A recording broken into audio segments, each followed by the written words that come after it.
Welcome to Dr. Kush's Exotic Drinks. I'm, of course, Dr. Kush, along with my barback Kyle. I'm not a real doctor, but I did spend almost 2 decades running some of LA's best bars. After years of teaching classes and training bartenders, I want to demystify the cocktail world for you.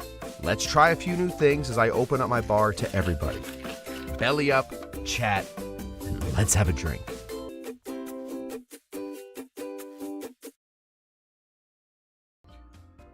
Oh, hi! Welcome, everybody, to Dr. Kush's Exotic Drinks. I am Dr. Kush, just trying to clean up the bar a touch. There we go. We are here today to expand upon our theory about a fizz. We have started yesterday only, and only yesterday did we start the fall of fizz. Even though fall started a few days ago, we took our time. We were walking into this. We are not sprinting through it. We got a lot to cover, lots of famous fizzes, and so today I figured what we would do is take what we learned yesterday, which is the classic gin fizz once caused a man to drink 40 of them and then try and eat the glass they came in. That exact gin fizz.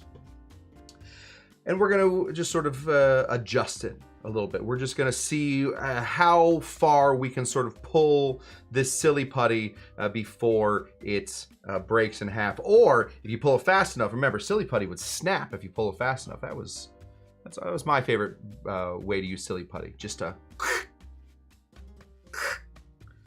rip it apart. None of this slow stuff, but we're doing the slow stuff. Anyway, that's what we're doing. We're doing a cocktail that more or less I created. And when I say created, what I mean is we are about to do for the very first time all together. We're about to watch and see whether or not this thing even has legs. Whether or not the fizz is something that we can start to really mess with, or whether or not we should stick to tried and true fizzes and give up on all of our experimenting. Be a sad day if that's the case. Spoiler alert.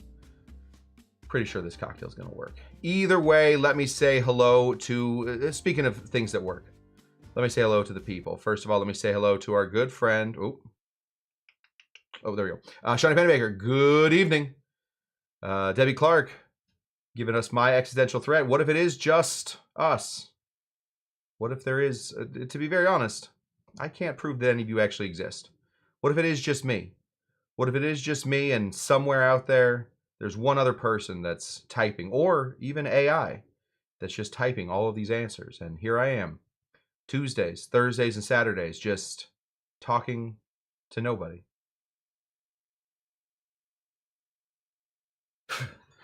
Let me say hello to Amy Beer. Hello, Amy Beer. Good to see you. You are here and ready to go. Amy Beer, look at this. It's a little rhyme. Amy Beer, I am here. That's pretty cute.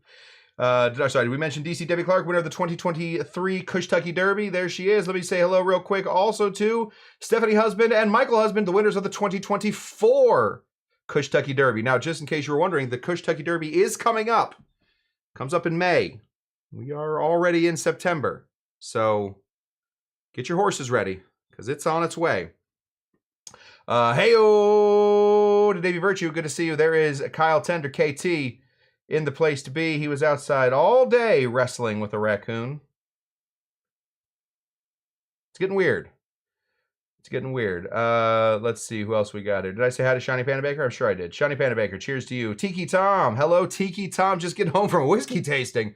There's a great line I like to think of all the time. It's a lesser known movie line, but I think it's very poignant. It's very poignant. It was when Willy Wonka turned to Charlie Buckets and he said, "Do you know what happened to the man who got everything he wanted?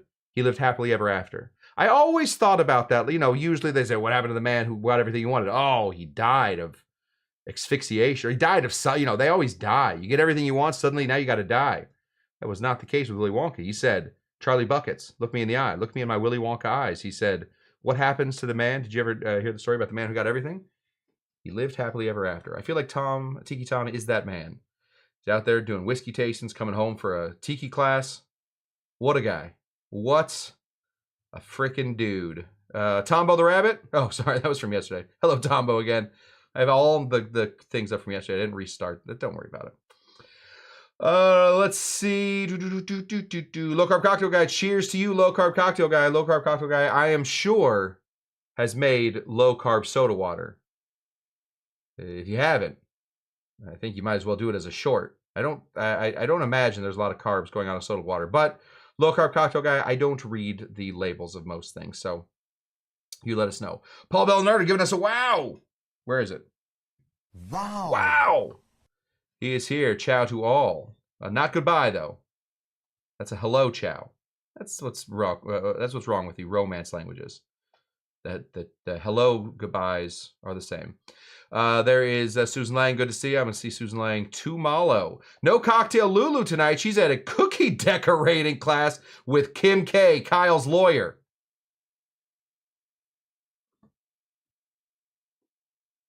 Does that person deserve cookies? I don't know what that person. Cookies are for eating. David Virtue with a good point. Lulu.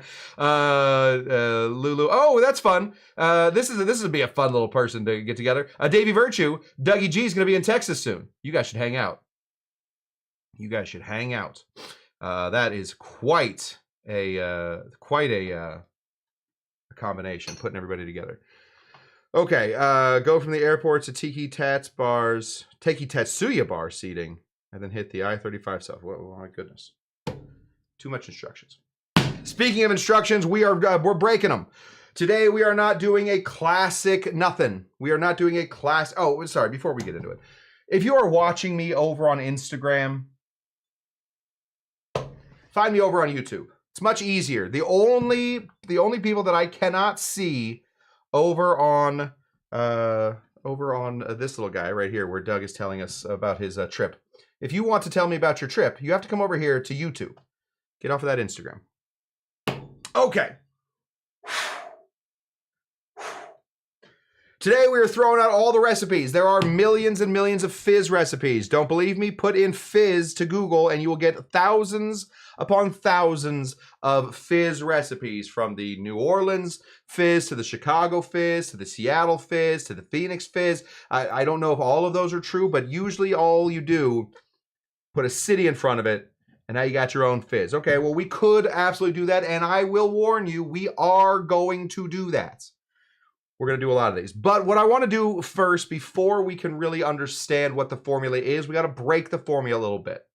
All right, we got the formula yesterday. It is a sour that has some fizzy water in it. Now, we are going to go above and beyond that and see exactly how that formula works. That way, we can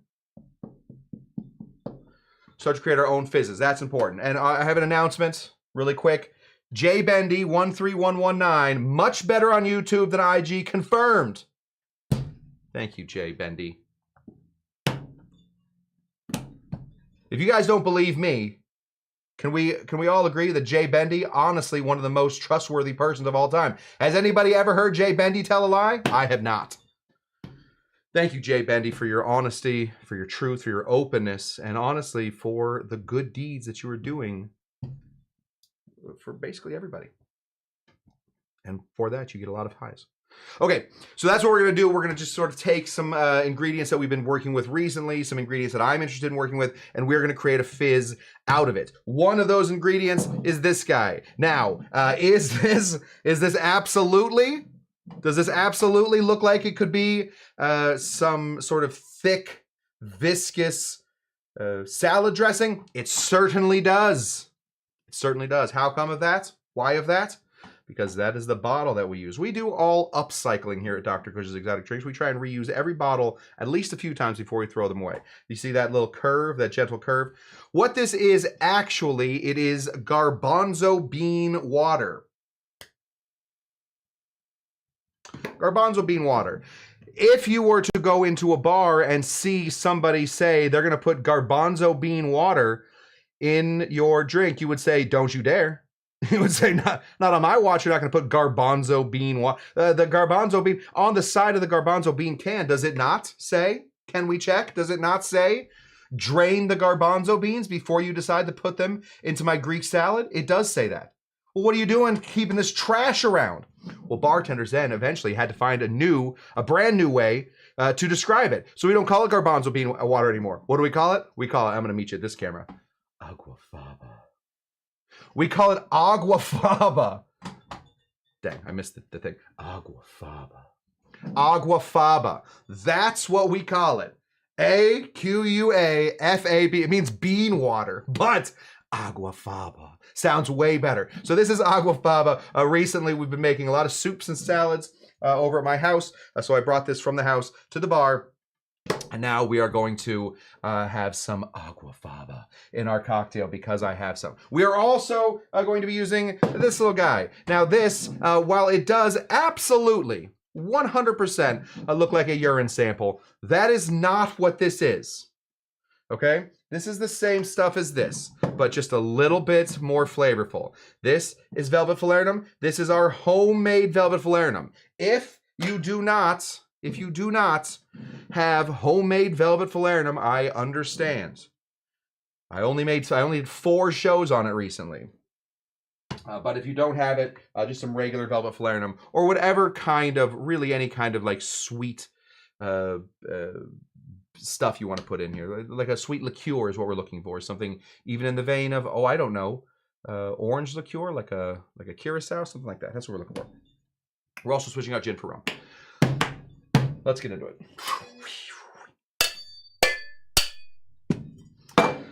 Get your shaking tan ready, please. Oh, hello. Top of my head. Check head. Head check, head check. Good, looking good.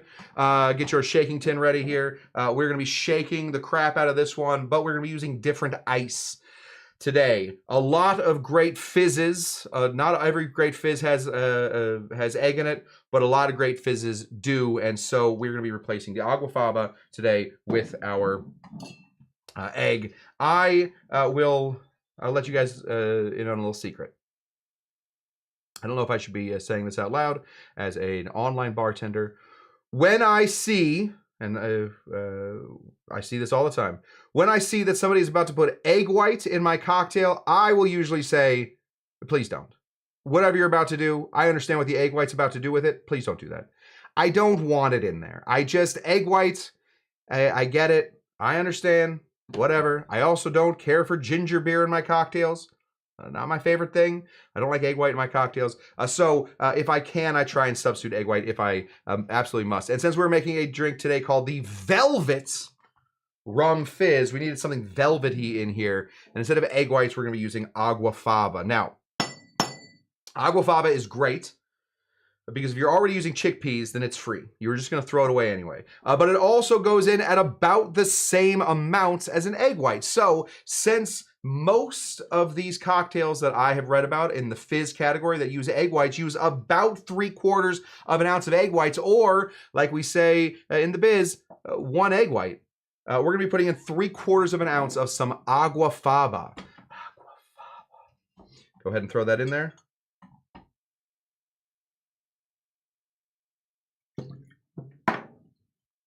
All this does, it's not supposed to add any kind of flavor to it. That's why aguafaba, it's just bean water. That's why aguafaba works so well. There's not a lot of flavor. I mean, if you give it a smell, yeah, it does smell a little bit like chickpeas. It smells a little bit like chickpeas. Does it smell a little bit like Italian dressing? Yeah, we didn't do a great job of rinsing out the thing before it, but yours should not smell like Italian dressing. You'll be fine. We got 3/4 of that. Now we are going to begin to build our sour. For a lot of these fizz cocktails, we're going to start by building the sour, and then we are going to add the soda water into it, see how the soda water sits with it, and then drink it from there. So let's reach over here and find, oh, you know what? I have one left over. Any chance? Yes. We're going to grab a lemon. Oh, I'm going to miss that every time. Let me just adjust my feet. Adjust my pedals down here. I feel like that's the issue. There we go. They got shifted. We're going to take our lemon. There is no nublin on this side. Where are you? There is no nublin on this side right there. So we can just squeeze this in. Go ahead and put in 3/4 of an ounce of some lemon juice.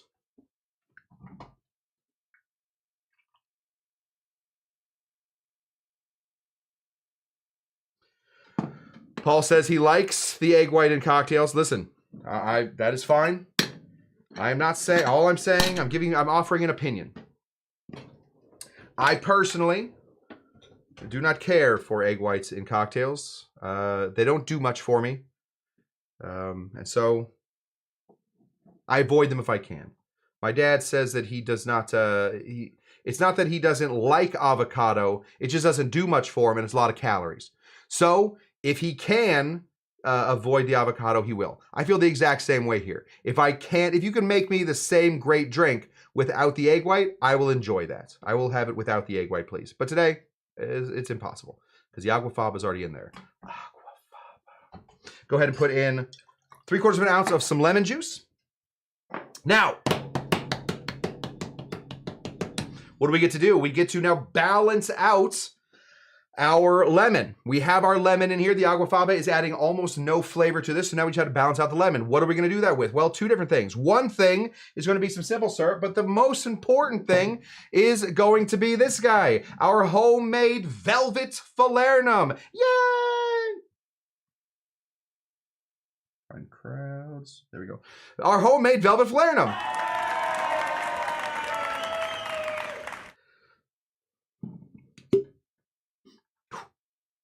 Smells pretty darn good. This is going to be like, there's like a tiki flair to this, guys. I don't know if you're seeing the pattern here. A little rum, a little velvet falernum.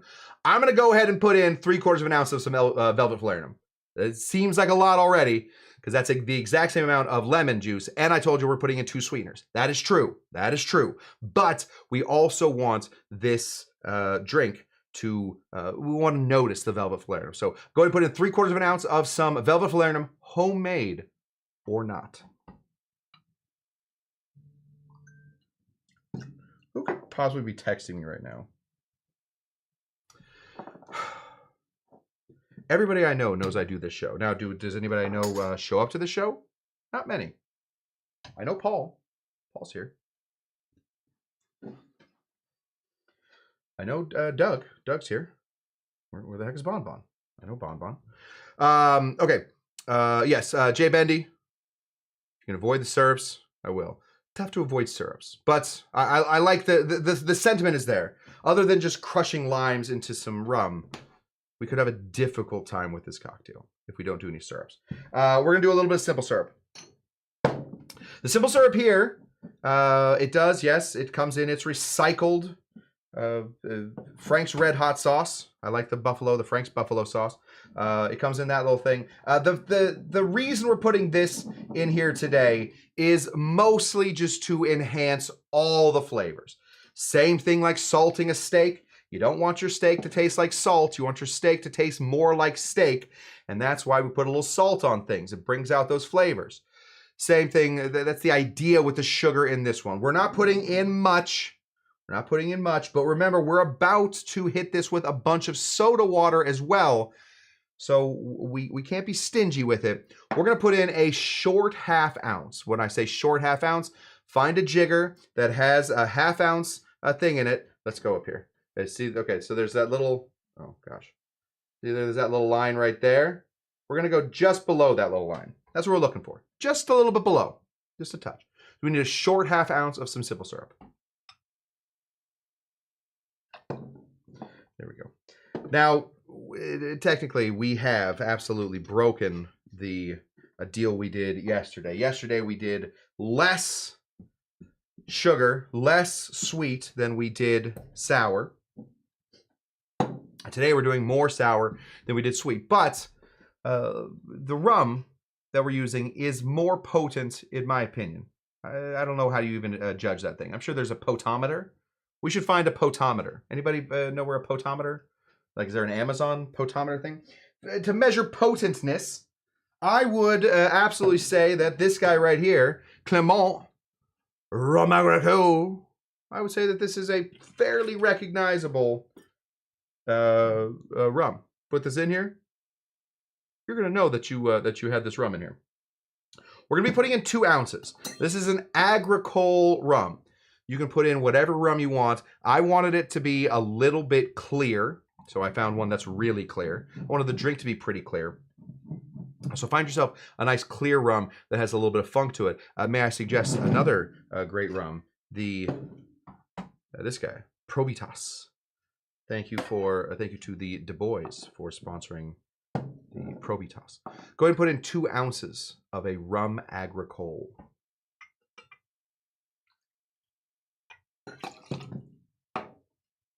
Excellent, excellent, excellent. All right. Well, we got some decisions to make. We know that famously fizzes are well shook. We also know that sours with egg in them are famously well shook. So we have a lot of shaking to get our little butts into right now. I yesterday shook with a handful of freezer ice, those half moons, whatever you call them. Here at this show, we call them whiffin cubes. All right, but other people call them half moons or tray cubes or whatever you're gonna call those. That's what we did it with yesterday, not today. Because we have the need for so much shaking, we're gonna bring in the big dogs. I know that with the fizzes, we don't normally serve fizzes with ice, with a number of notable exceptions. The normal fizz would come without some ice, but that doesn't mean that I have no cause to make a bunch of clear ice. I certainly do. So we're going to be making a bunch of clear ice, mostly as what we call either shaker cubes or agitator cubes. That's a good word. Agitator cubes. We're going to pretend like we didn't just manhandle that with our hands. We're then going to take our ice and we're going to dump this in here. 1 large cube will do a couple things. First of all, 1 large cube has more cooling power than the same amount of little cubes, because those little cubes are going to melt. Also, less surface area because, of course, it's one cube. There's not a lot of cricks and crags. So we can shake this thing harder without getting so much water. The other great thing is it is bigger and heavier than the little whiffin cubes, than the little half moon cubes. So we can shake this big and it'll do more work. That does not mean, however, that we cannot shake this thing, or that we can skip the big shake. We need the big shake. All right, anytime we're making a fizz, big shake. Ready? Here we go.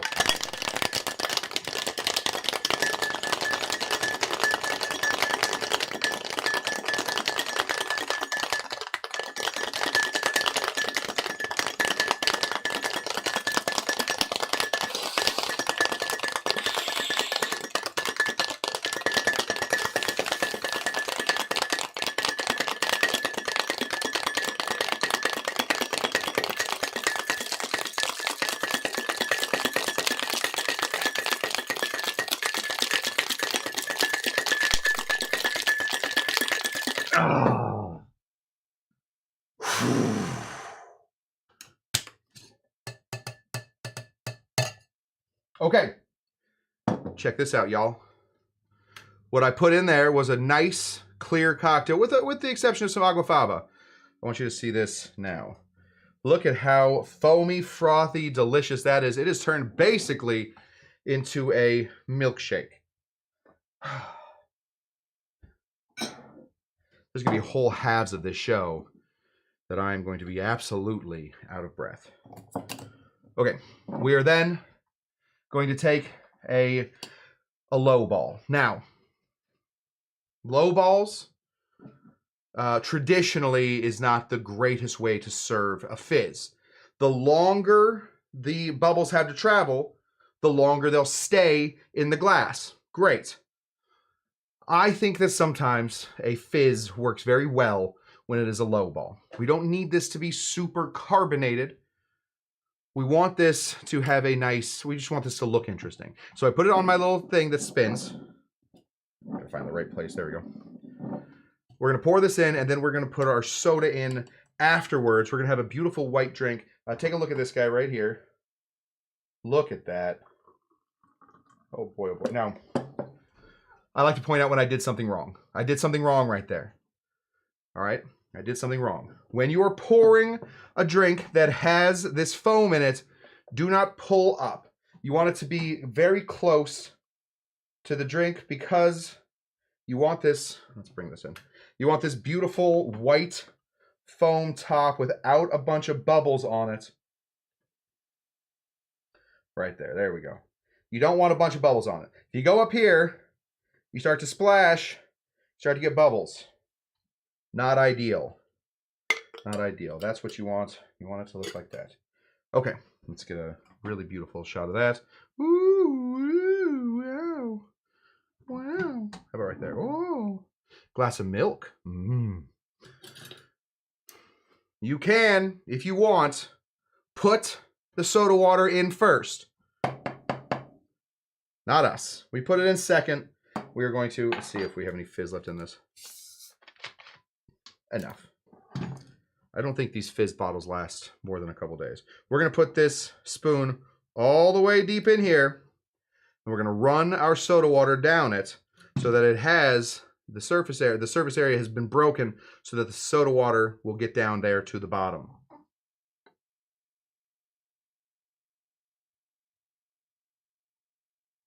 There we go. Run it right along the side of that spoon. It'll drip right down to the bottom of the drink. Pull this out. And there you have it. It's right here. We can, oh, not there. That's not the shot we want. You guys can see my jeans. You can see here, look at this. All that down here, that is the drink starting to separate. The foam will find its way to the top. Excuse me, I'm going to be out of breath for forever.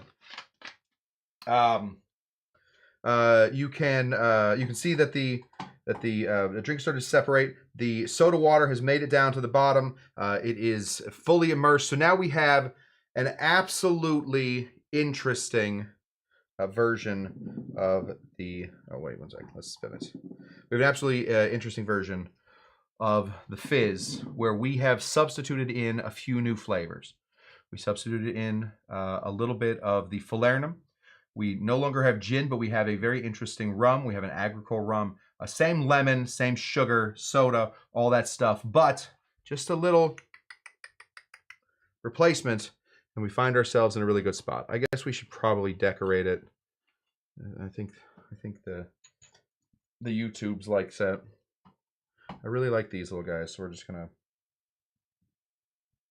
pinch that right there, and there we have it. That right there, my friends. Should we see? Let's see if it's too thick. So see if it's too thick to even go through the light. I don't know if the light will work on this. Oh, this one. That's the spin. Oh, ooh. That's a good spin. Well, look at this. We can really see the separation. If you let the fizz sit for a minute, that's the reason, and we're definitely going to do a whole class. We're going to do a whole Saturday class coming up on the Gin Ramos Fizz, one of the most famous fizzes, and how to get it done exactly right. But you can see that the reason that Gin Ramos Fizz is so annoying is because you do have to let it sit for a while for all the foam to sort of congeal up here. That's how you get that really thick foam that'll stick out outside of the glass. We're not doing that yet. We're not doing that yet, but we will get to it. Boy, I think that these fizzes work really well in the light. Big fan. Okay, stop it. Let's drink this. See what we got. Cheers to you guys. Oh, first of all, it smells amazing. I think people have asked me recently, what's your favorite type of rum? I think right now it's agricole. So I'm in a good spot. Let's see what we can find with the lemon. Obviously, we want this to have a little bit of sourness, but let's also look for that velvet falernum, homemade velvet falernum, see if we can't find that in there as well.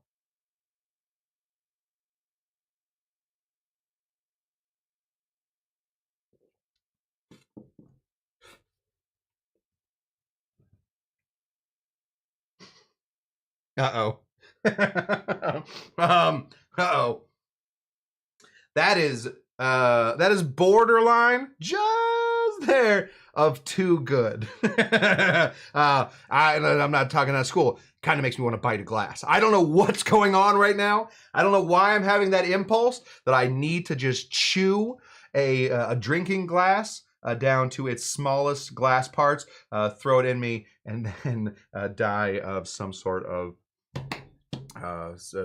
internal bleeding. I don't know why I'm feeling that, but those are my thoughts right now. Not ideal. This is really good.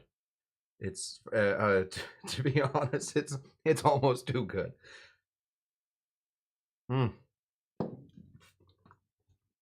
We have the great velvetiness of the Velvet Falernum.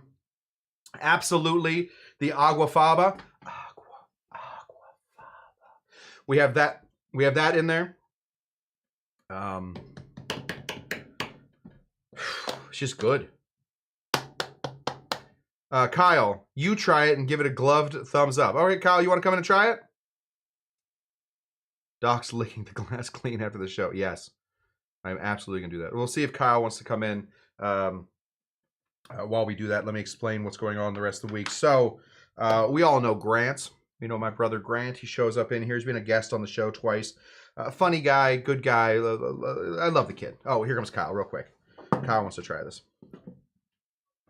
There you go, buddy. Grab that. Give that a try.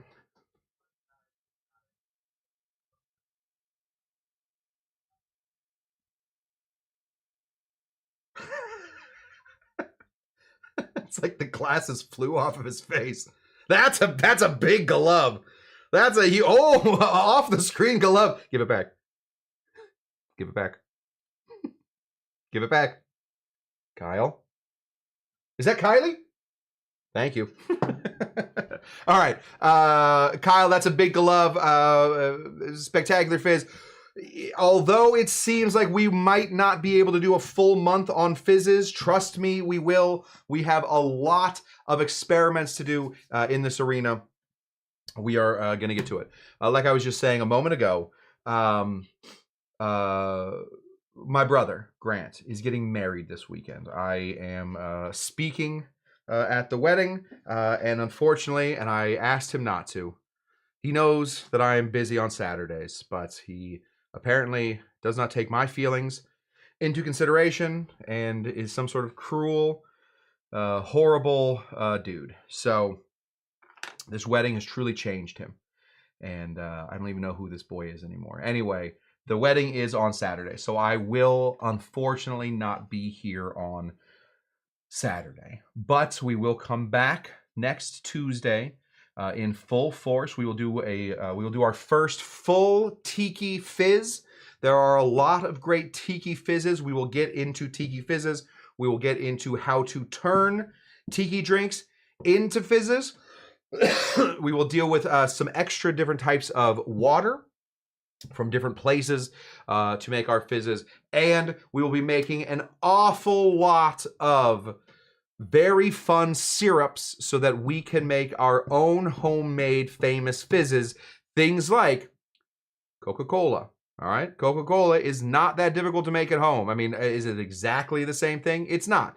But we can find ways to make cola syrups. We will find ways to make things like Sprite, ginger beer, and most importantly, and one that I don't normally give out, I have not, have I done it on the show? I don't think I have. But we will be making my famous tonic water. So we will be making a tonic water. We'll have a whole show on how to make tonic water, the history of the tonic water, and we will be making our very own gin and tonics with hopefully a new gin sponsor. I will tell you guys more about the gin sponsor soon, but in the meanwhile, I want you guys to go out and put together your own fizzes. You see how this one worked? Very simple, very simple. And the good news about fizzes, because there's not a lot of ice in here, you can usually add some extra ingredients later. If you think that it's not sour enough, add a little bit more. But start to experiment, and let's bring together our best fizzes for the 2024 Fall of Fizz. That's what I have for you guys. Like I said, we will not be here Saturday. I will miss you, but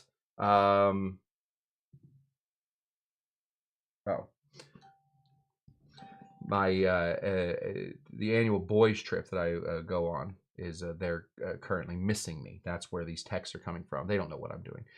Anyway, you guys are the greatest, and as always, let me just remind you that it is imperative that one day we find the criminal. Are you Dr. Jinga Janga? We got to find him.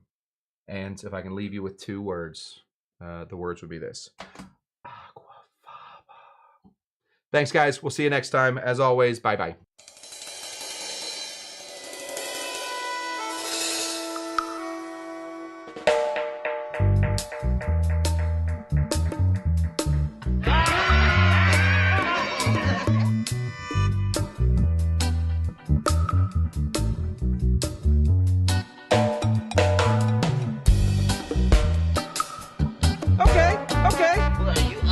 Or what? How are you today?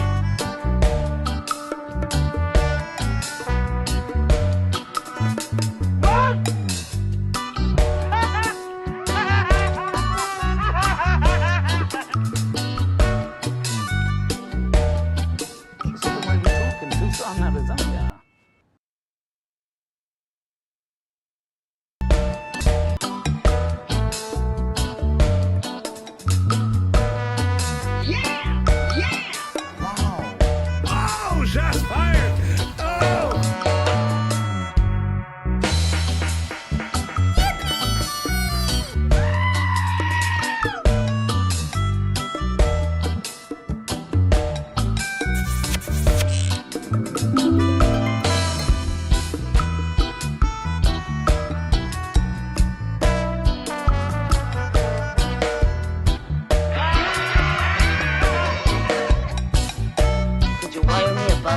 I'll pay you back, honest.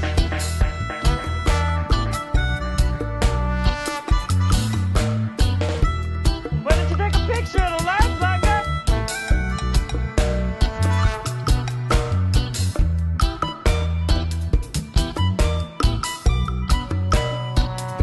What, are you uptight or what?